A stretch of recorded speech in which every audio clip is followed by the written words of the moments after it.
Bonjour à tous, je vous invite à vous abonner à cette chaîne, à aimer, à partager, à commenter ces vidéos, c'est très important. C'est une manière de nous soutenir. Merci à vous tous. Bonjour Alain de Benoît. Bonjour. Alors vous êtes écrivain, vous êtes philosophe, vous êtes éditorialiste au magazine Éléments et vous êtes l'auteur d'une centaine de livres dont Ce que penser veut dire, Contre le libéralisme, la société n'est pas un marché ou encore L'exil intérieur, carnet intime aux éditions Crisis. Et votre dernier livre s'appelle Nous et les autres, l'identité sans fantasme aux éditions du Rocher. Alain de Benoît, vous êtes considéré comme le maître à penser de la nouvelle droite. Alors est-ce que vous pouvez nous expliquer quel est ce mouvement de pensée de la nouvelle droite? C'est à la fois très simple et très compliqué, parce que la nouvelle droite n'a jamais été une auto-appellation, si vous voulez. C'est une expression qui a été inventée il y a longtemps maintenant, en 1979, pour désigner un courant de pensée qui était apparu en réalité 10 ou 11 ans plus tôt. Donc c'est ce que je viens de dire, c'est un mouvement de pensée, c'est une école de pensée, c'est un think tank, comme le disent les Américains et les Anglais. Ce n'est pas un mouvement politique, ce n'est pas un parti politique, c'est un centre de réflexion culturelle, intellectuelle, idéologique, philosophique, voilà. Et donc vous faites partie de cette nouvelle droite, mais est-ce qu'aujourd'hui ce terme de droite, quand on sait que le clivage droite-gauche n'a jamais été aussi flou, est-ce que c'est toujours pertinent de parler de nouvelle droite? Je crois que ce n'est plus très pertinent, c'est la raison pour laquelle je n'en aurais pas parlé si vous n'aviez pas commencé par le faire. D'accord. Donc vous me parlez de la nouvelle droite, je vous réponds, c'est une expression que j'emploie de moins en moins, qu'on est bien obligé d'employer parce qu'elle a son histoire, si vous voulez, mais qui ne m'a jamais véritablement satisfait, pour plusieurs raisons. La première, c'est tout simplement que ça donne nouvelle droite, ça donne une résonance immédiatement politique à un mouvement de pensée qui n'est pas politique et qui n'est pas un mouvement politique. Et deuxièmement, que ça renvoie à une notion très équivoque, parce que des droites, il y en a toujours eu beaucoup, elles étaient rarement d'accord entre elles.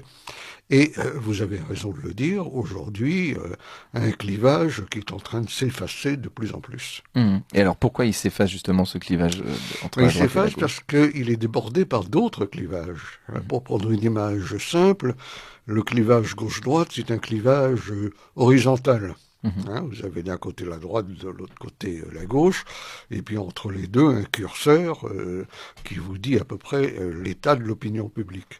Et à ce clivage horizontal se substitue aujourd'hui un clivage vertical qui oppose le peuple ou les classes populaires aux élites, la France périphérique, aux grandes villes mondialisées. Et ça, l'actualité en témoigne constamment. Et c'est ce qui, évidemment, réduit d'autant ce clivage gauche-droite. Alors, il n'a pas totalement disparu parce que il est rentré dans les habitudes, mais on voit bien quand on analyse les votes, les sondages, l'état de l'opinion, que ce n'est plus l'élément décisif. Et il y a un clivage dans votre livre, Nous et les autres, l'identité sans fantasme, c'est ce clivage entre les identitaires et ceux qui dénoncent donc le repli identitaire, justement. Oui, alors c'est une empoignade à laquelle on assiste en permanence, et qui a l'inconvénient de faire un usage un peu équivoque du mot identitaire. Parce que identitaire, c'est un adjectif finalement banal, et puis maintenant, c'en est venu à désigner une famille de pensées, donc on ne sait jamais dans quel registre on est exactement.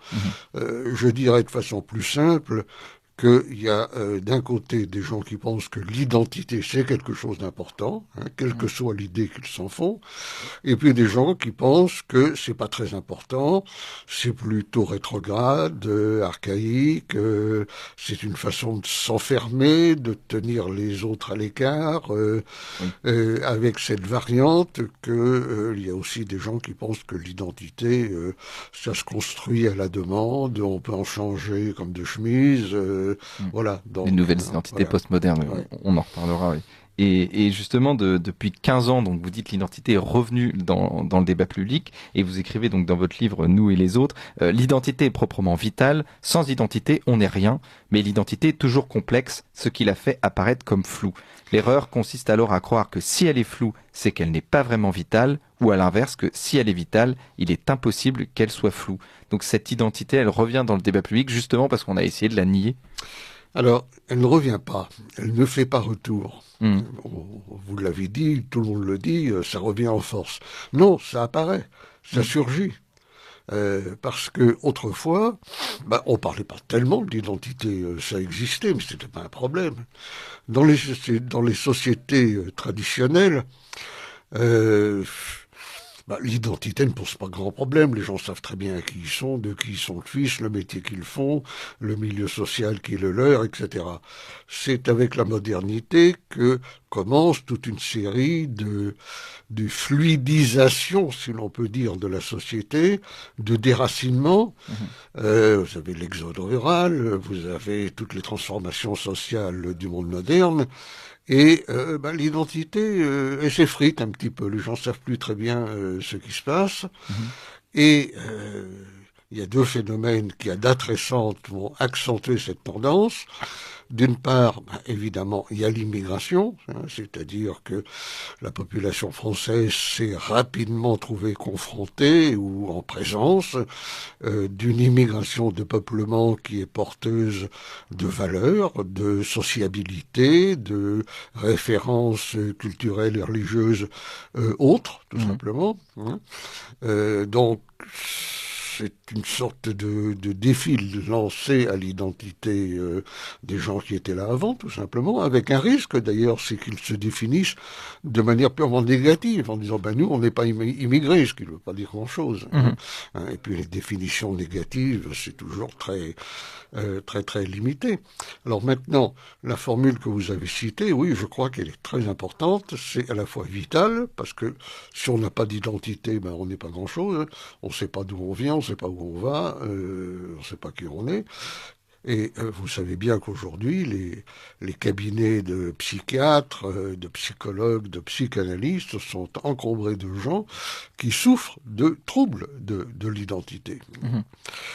Et puis alors l'autre facteur, c'est que le brouillage, parce que au fond, c'est bien de brouillage qu'il s'agit, n'a cessé d'augmenter du fait de la déferlante de toutes sortes d'idéologies qui tendent à effacer les distinctions.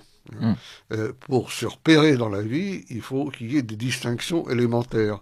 Distinction entre les parents et les enfants, distinction entre les hommes et les femmes, distinction entre les citoyens et les non-citoyens.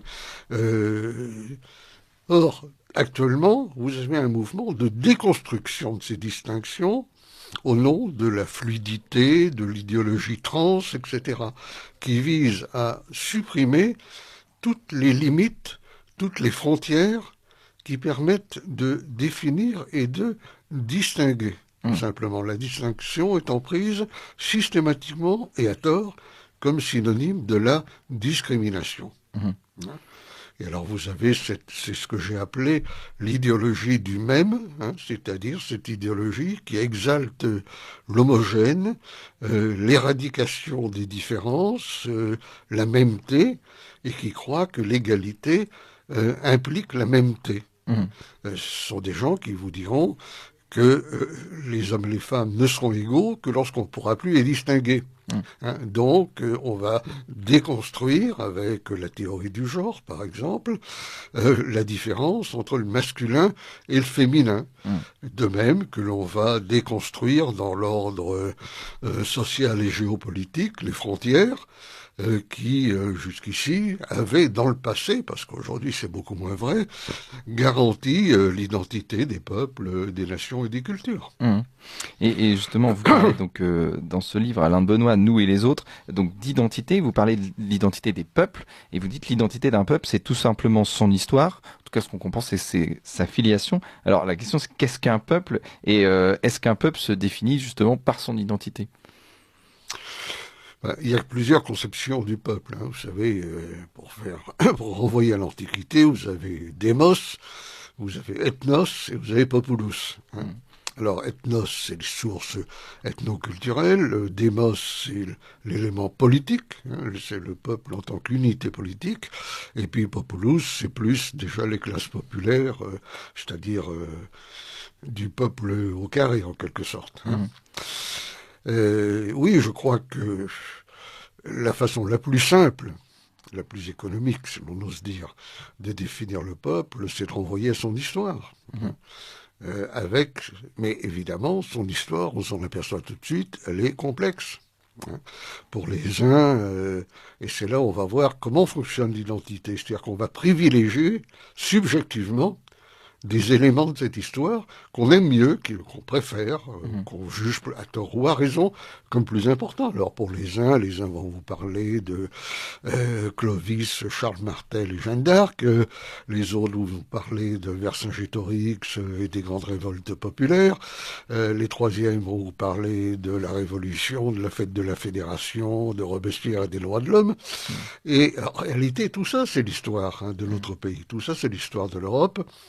Et la difficulté, parfois, c'est d'assumer tout cela. Charles Péguy, qui avait très bien compris cette problématique, disait « j'assume tout j'assume tout ».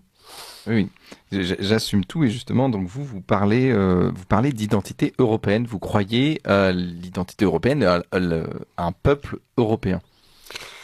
C'est deux choses un peu différentes. Il n'y a pas de peuple européen actuellement, ou plutôt il y a des peuples européens.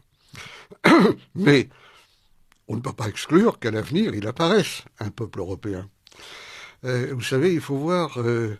je me souviens de discussions avec des amis souverainistes qui me disaient « Bah oui, mais alors t'es pour l'Europe, mais il n'y a pas de peuple européen. » Je leur ai dit « Oui, mais vous êtes pour la France. Et quand en France, la nation a été créée par l'État et le peuple a été créé par la nation. C'est-à-dire quand l'État français commence à naître, il n'y a pas du tout de peuple français. Et ça s'est fait lentement. Je vous rappelle pour mémoire qu'à la veille de la Révolution, la majorité des Français, des habitants de la France, ne parlent tout simplement pas le français, mais différentes langues parlées, dialectes régionaux, etc. Donc, je pense que dans des circonstances exceptionnelles, catastrophiques, un peuple européen pourrait parfaitement exister, mais qu'en tout état de cause, aujourd'hui, il y a des peuples européens qui ont leurs histoires propres, leurs spécificités nationales, mais qui ont aussi un certain nombre de points communs.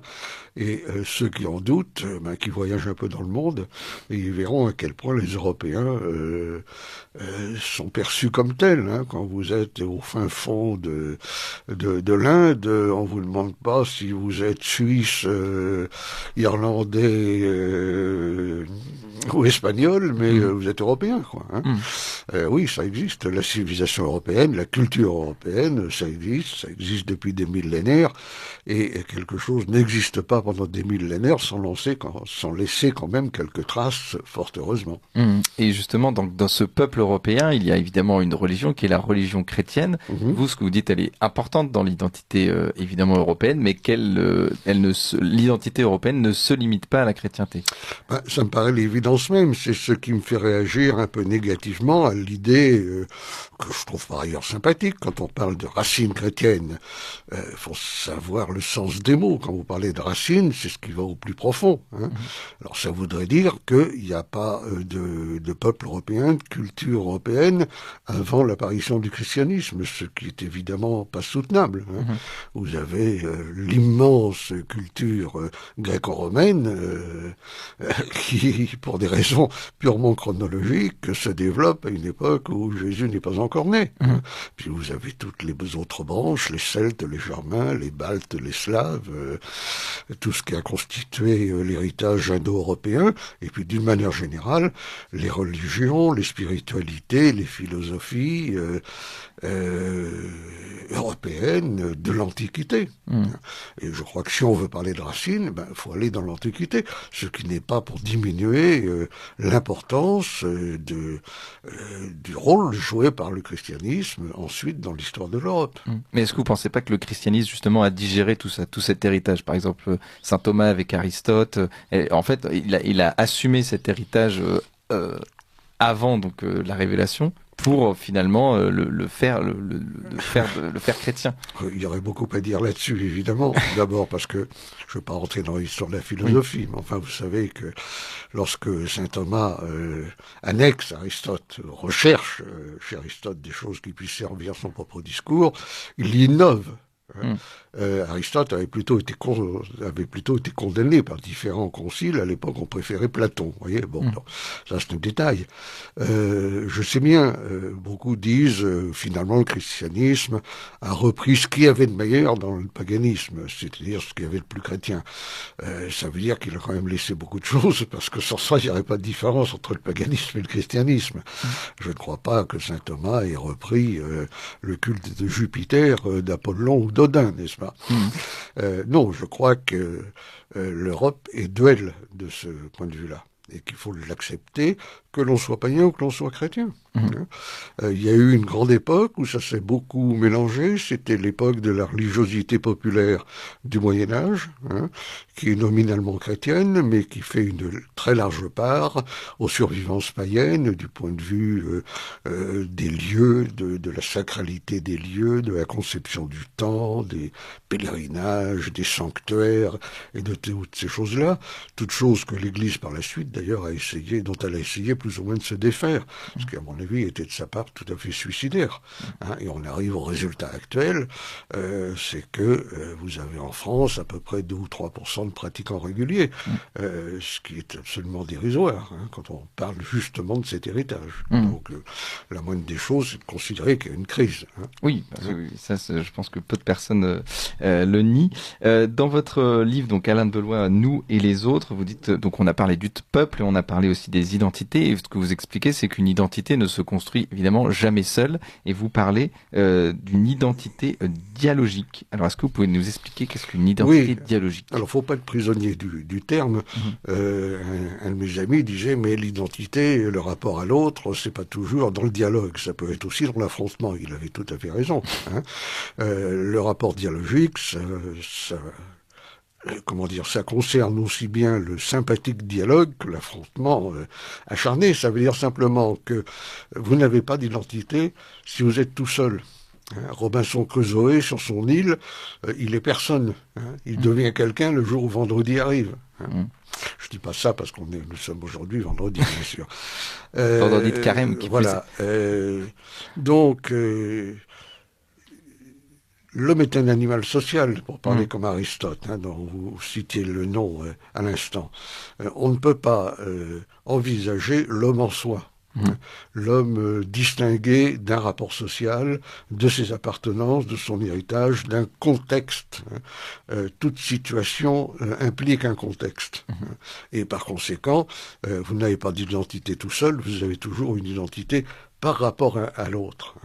Et c'est d'autant plus vrai qu'il y a une grande distinction que tous ceux qui ont travaillé sur l'identité connaissent bien, évidemment, c'est la distinction entre l'approche objective et l'approche subjective de l'identité. Vous avez une identité, vous, comme moi, comme tout le monde, qui comporte d'innombrables facettes. Identité ethnoculturelle, identité nationale, identité professionnelle, identité sexuelle, identité politique, sociale, éventuellement religieuse, philosophique, politique, etc. Et certaines de ces facettes vous paraissent plus importantes que d'autres. Vous estimez spontanément qu'elles vous définissent mieux. Et c'est à partir de là que vous allez déterminer vos dilections, vos sympathies, les gens avec qui vous vous trouvez bien, parce que vous partagez cette même facette, vous vous retrouvez là-dessus. Si c'est vos opinions politiques ou vos options religieuses, vous allez évidemment vous sentir mieux avec des gens qui les partagent, avec des gens qui ne les partagent pas. Et ça, c'est très important dans la définition de l'identité que cette approche subjective. Oui, tout à fait. Et justement, vous parlez de l'identité qui a été diabolisée. On l'a comparé à un carcan, que finalement, lorsqu'on avait une identité précise, on excluait les autres identités. Alors que vous dites, l'identité n'est pas ce qui ne change jamais, mais au contraire, l'identité est ce qui nous permet de changer sans jamais cesser d'être nous-mêmes. Oui, donc en fait, je crois l'identité que ça, nous rend c'est libre. vraiment un point très très important, parce que beaucoup de gens se font une idée un peu essentialiste de l'identité, en disant ben, l'identité c'est l'élément de permanence qui ne change jamais, etc. Non, l'identité c'est ce qui nous permet de changer chaque fois que nécessaire, et dans la vie ben, il y a beaucoup de changements qui se passent tout en restant nous-mêmes. Exactement de la même manière, vous le savez, que toutes les cellules qui constituent votre corps vont être renouvelées au cours de votre vie, ce qui fait que vous aurez été entièrement renouvelé, mais ce sera toujours vous. Donc c'est très intéressant, et je crois que là il faut avoir une vision un peu plus dialectique de l'identité. Encore une fois, il y a toujours un rapport social, il y a un rapport à l'identité des autres, et l'attitude que vous rapportiez à l'instant de ceux qui voient dans l'identité l'enfermement, l'exclusion, la régression, etc., qui sont des gens qu'on trouve entre guillemets plutôt à gauche en général, elle a aussi son équivalent à droite, faut pas l'oublier, dans la critique des communautés et du communautarisme, car qu'est-ce qu'on reproche au communautarisme? C'est d'être agressif, de vous enfermer, de vous interdire, n'est-ce pas? Donc c'est exactement la même chose, et c'est assez curieux de voir ça. De la même manière que vous avez à gauche des tas de gens qui vous disent les races n'existent pas, il faut faire en tout cas comme si elles n'existaient pas, bon, ce qui est assez étrange, hein. C'est ce que disait Elisabeth Badinter, il faut être indifférente, moi je suis indifférente aux différences, hein. C'est la tactique de l'autruche, n'est-ce pas? Je mets la tête dans le sable, cacher ce sein que je ne saurais voir, cacher ces différences dont je ne veux pas entendre parler. Bon, mais finalement, à la droite, vous avez la même attitude. Là, c'est plus vis-à-vis des races, mais vis-à-vis des communautés. Il y a toujours à droite des gens pour dire faut interdire les communautés, on ne doit reconnaître aucune communauté, comme d'autres disent faut interdire les races. Hein. Le problème, c'est que pas de chance, les races et les communautés, elles existent tellement peu qu'on les voit sans cesse tous les jours. Voilà. Et vous parlez, donc votre livre, c'est Nous et les autres. Et les autres, ce que vous expliquez, c'est qu'elles permettent la pleine conscience de soi, passe par la reconnaissance d'autrui. Donc oui, finalement, les autres ne sont pas forcément des ennemis, mais ce sont seulement des gens qui nous renvoient à notre propre identité. Les circonstances peuvent en faire d'eux des ennemis. Elles peuvent aussi faire d'eux des alliés. Tout est affaire précisément de circonstances. Hein. L'idée un peu simplette consiste à dire nous c'est bon et puis les autres c'est pas bon. Là vous n'allez pas très loin dans la vie réelle avec ce genre de choses. Hein. Mais justement, vous dites nous et les autres, Alain de Benoît, dans votre livre, et vous êtes opposé à cet universalisme chrétien, sinon vous auriez écrit juste nous, parce que l'universalisme chrétien c'est juste nous, l'autre est un frère, donc en fait c'est nous aussi. C'est un autre plan. Il est certain que théologiquement parlant, le peuple de Dieu n'a pas de frontières. Puisque s'il y a un seul Dieu, tous les hommes sont appelés à l'adorer et à lui rendre un culte, donc les frontières s'effacent. C'est la base de l'universalisme chrétien, mais on ne va pas reprendre cette querelle qui nous emmènerait, nous conduirait à rester à ce micro pendant quelques heures. On vous réinvitera. Ouais.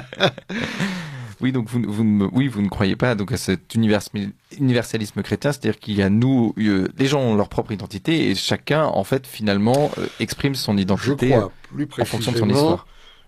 Que tout dépend de la façon dont on envisage le rapport entre le particulier, spécifique, et l'universel, que je ne confonds pas avec l'universalisme.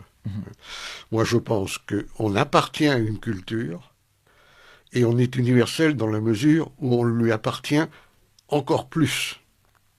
Tandis que si l'on pose d'abord l'universel, en disant il y a un homme abstrait, un homme hors sol, qui n'est spécifié par aucun trait de langue, de culture, d'histoire, et puis après, c'est-à-dire on est homme d'abord et après seulement on est français, espagnol, italien, allemand, etc. Non, je crois que c'est l'inverse. L'inverse, c'est que nous appartenons à l'humanité par la médiation d'une culture. Cervantes est d'autant plus universel qu'il est espagnol, Goethe est d'autant plus universel qu'il est allemand, Dante, même chose pour l'Italie, et ainsi de suite. Et donc voilà, c'est les autres, donc nous et les autres, et donc nous sommes tous frères, mais chacun donc a cette distinction. Et surtout, nous nous retrouvons tous au-delà de nos différences pour éventuellement combattre ensemble ceux qui veulent nier toutes les identités, c'est-à-dire non seulement la nôtre, mais également celle des autres. Mmh. Et justement, il y a de nouvelles identités qui sont apparues dans le monde libéral. On rappelle que vous avez écrit un livre aussi contre le libéralisme, La société n'est pas un marché, en 2019 aux éditions du Rocher. Vous êtes très critique du monde libéral et de ces nouvelles identités postmodernes. Donc on les connaît, les personnes déconstruites, les bigenres, les asexués. Vous parlez des femmes à barbe aussi notamment. Comment ces nouvelles identités se sont imposées aujourd'hui, déjà en premier lieu dans l'espace médiatique, puis après, en fait, dans le quotidien des Français. Comme vous l'avez constaté, ça a été très vite. Mmh. Au départ, tout ça vient de l'autre côté de l'Atlantique. C'est sur les campus américains que l'idéologie indigéniste, wokiste, etc. S'est greffée en héritant à la fois des problématiques sociétales américaines qu'on a essayé de transplanter abusivement en Europe et du vieux puritanisme américain qui a donné un néo-féminisme hystérique que vous connaissez également. Et alors on voit apparaître effectivement des gens qui aujourd'hui, moi je décide de mon identité. L'identité, c'est une construction sociale. C'est-à-dire que ce sont des gens qui reprennent la vieille idée moderne que rien n'est hérité, que tout est construction à partir de rien, qui est une idée que l'on retrouve dans l'anthropologie libérale. L'homme libéral, c'est l'homme qui détermine ses choix sans être influencé en quoi que ce soit par ce qui est en amont de lui-même, c'est-à-dire ses appartenances, son héritage. Et aujourd'hui, ça arrive à des choses caricaturales. Alors, je suis une femme, je veux être un homme. Je suis un homme, je veux être une chèvre. Je veux dire, il n'y a pas de raison de s'arrêter là. Et les gens croient... Alors, dans l'identité, c'est évident qu'il y a une part de construction sociale. Mais la construction sociale n'est jamais quelque chose qui s'effectue à partir de rien. Et la construction sociale, d'autre part, ne se change pas à volonté.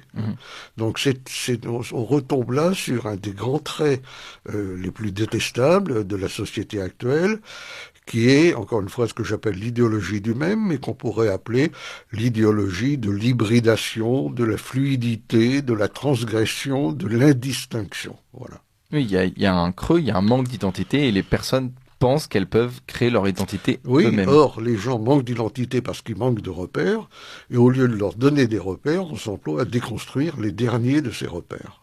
Voilà pourquoi ça devient de plus en plus difficile, et voilà pourquoi j'ai écrit ce livre. Oui, Nous et les autres aux éditions du Rocher. Et Alain de Benoît, vous parlez aussi du néo-racialisme identitaire. Vous parlez du retour du mot race dans l'espace public, mais qui ne vient pas de la droite ou de l'extrême droite, mais plutôt justement de la gauche et de l'extrême gauche, qui parle donc de personnes racisées. Aujourd'hui, quelle est la place de ce terme dans l'identité et pourquoi c'est autant tabou et pourquoi c'est en train de revenir ? C'est en train de revenir par l'intermédiaire de ceux qui se baptisent indigénistes, décoloniaux, etc., et qui centrent leur discours, là aussi c'est inspiré des États-Unis, sur la colonisation, les racisés, le racisme. Alors, quand on parle des racisés, évidemment, on parle de race. Par conséquent, le mot race prend dans leur discours une importance absolument capitale, ce qui est ironique, puisqu'au même moment, on vous dit que la race n'existe pas ou plus. Les uns vous disent c'est une illusion d'optique, et les autres vous disent c'est ce qui est absolument déterminant, parce que quand on ne veut pas voir les différences de race, alors on est aveugle à la discrimination raciale. Non, ce qui n'est pas totalement idiot d'ailleurs, mais il tombe dans l'excès inverse, c'est-à-dire que tout est ramené à la race avec une sorte de jonglage ou de jonglerie, je ne sais pas ce qu'il faut dire, où d'un côté on vous dit les races c'est une construction sociale, on ne sait pas d'où ça sort. Il y a un indigéniste, le nom m'échappe là, qui dit on ne naît pas noir, on le devient. Hein. Ce qui est assez étrange, je ne sais pas comment ça se passe dans sa tête. Il ne dit pas d'ailleurs comment on cesse de l'être. Enfin, vous voyez le genre de c'est l'identité construite. De calembredaine que l'on entend. Donc, les races existent sans exister tout en existant. Et là-dessus, on greffe un discours qui est fondamentalement impolitique, hein, mais qui aboutit à tout ce que nous voyons dans les publicités, dans les films, dans les trames de polar, dans les trames de séries télévisées, cette idéologie mixomane, je dirais. Mixomane, qui a la manie du mixage, de l'hybridation, hein, qui est à la fois misogyne et misandre, qui veut supprimer les différences tout en exacerbant certaines. Enfin, c'est un discours fondamentalement contradictoire. Hein. Mais j'essaye de montrer tout ça dans le livre. Hein. Oui, dans votre livre, Nous et les autres, vous parlez justement, Alain de Benoît, de cette mixomane, de cette hybridation. Mixomanie. Et on parle aussi, vous parlez qu'il y a une identité avec qui on a du mal, enfin, où c'est autorisé, en tout cas, de critiquer, c'est l'identité donc européenne, blanche, on va dire. Et pourquoi cette identité... Je vous arrête, c'est pas du tout pareil. Hein, en tout cas, pas du tout dans mon esprit. Oui, l'identité européenne. Alors pourquoi aujourd'hui on a le droit... si vous parlez de l'identité blanche, vous englobez tous les blancs d'Australie, de Nouvelle-Zélande et des États-Unis, ce que je ne fais absolument pas. Moi, je parle de l'Europe, des Européens. Oui, de l'Europe, mais on pourrait dire même de l'Occident. C'est-à-dire qu'il y a aussi en Australie, en Nouvelle-Zélande... Encore une fois, vous voyez, je vous coupe là, parce que je vous vois venir. Coupez-moi. Je vous vois venir. L'Europe et l'Occident, ce n'est pas pareil. Hein. Les populations extra-européennes venues de l'Occident, c'est une sorte de... je dirais pas de rebut, mais de gens qui ont rompu avec l'Europe, qui ont développé des modes de sociabilité, des idéologies totalement différentes, qui ne coïncident que très partiellement avec, je crois, ce qui fait la spécificité européenne. C'est pour ça que je ne me sens pas du tout solidaire de l'Occident, des Occidentaux. Moi, je suis un Français d'Europe et je me trouve bien en Europe sans aller chercher mon bien du côté de Melbourne ou de Las Vegas. C'est ça, ou de San Francisco. Donc cette identité, en tout cas, il y a une identité, on va dire, européenne, c'est autorisé, en tout cas, de la critiquer aujourd'hui en France, alors qu'il y a d'autres identités extra-européennes qui, elles, on ne peut pas les critiquer, puis même, il faut plutôt les exalter. Bien sûr. Alors comment se fait-il? Comment se fait-il? Je veux dire, comment se fait-il? Ne vous faites pas plus naïf que vous ne l'êtes, vous le savez bien. Il y a tout un tas de courants idéologiques aujourd'hui qui veulent que l'Europe oublie son passé, fasse repentance, considère qu'elle n'a fait dans son histoire que des choses abominables et qui par conséquent exalte l'identité des autres au détriment de notre identité. Hein. Mais justement, je crois qu'il ne faut pas se calquer sur ce discours. C'est-à-dire, il ne faut pas faire de prendre simplement le contre-pied, hein, c'est-à-dire de substituer un manichéisme ou un utilatéralisme, un manichéisme en sens contraire, hein, et de dire, ils veulent exalter l'identité des autres et condamner la nôtre, on va exalter la nôtre et condamner celle des autres. Non, je veux dire, les autres ont aussi droit à leur identité, comme n'importe quel peuple, mais il n'y a aucune raison de ne pas le mettre, de ce point de vue-là, sur pied d'égalité. Tout à fait. Écoutez, merci beaucoup Alain de Benoît. Donc on rappelle le titre de votre livre, Nous et les autres, l'identité sans fantasme, aux éditions du Rocher. Puis on rappelle aussi, vous êtes toujours éditorialiste au magazine Éléments, avec François Bousquet, qu'on reçoit ici tous les mercredis. Qui fête cette année son 50e anniversaire. Ah, et on le fait pas rien. Et c'est quand? Vous savez quand c'est à peu près? C'est dans quelques mois, mais vous pourrez à ce moment-là faire appel à un éminent chroniqueur de Radio Courtoisie qui est François Bousquet, puisqu'il est également le rédacteur en chef d'Éléments. Éléments, tout à fait. Écoutez, on lui souhaitera. Et on rappelle le titre de vos autres livres aux éditions du Rocher, notamment Ce que penser veut dire et Contre le libéralisme, la société n'est pas un marché, ou encore L'exil intérieur, carnet intime, qui est aux éditions Crisis. Merci beaucoup, Alain de Benoît. Vous appréciez cette émission? Alors aidez Radio Courtoisie à en produire d'autres, en indépendance totale. Rendez-vous sur soutenir.radiocourtoisie.fr. Merci d'avance.